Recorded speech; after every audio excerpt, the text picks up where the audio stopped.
Chapter 4. Must the deformed rise deformed? Well, they say, if then the flesh rise, it must rise the same as it falls, so that if it die with one eye, it must rise one-eyed; if lame, lame; if defective in any part of the body, in this part the man must rise deficient. How truly blinded are they in the eyes of their hearts! For they have not seen on the earth blind men seeing again, and the lame walking by His word.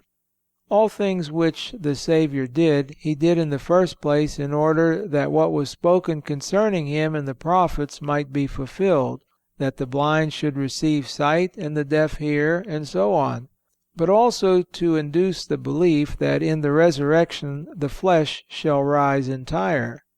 For if on earth He healed the sicknesses of the flesh and made the body whole, much more will He do this in the resurrection, so that the flesh shall rise perfect and entire. In this manner, then, shall those dreaded difficulties of theirs be healed.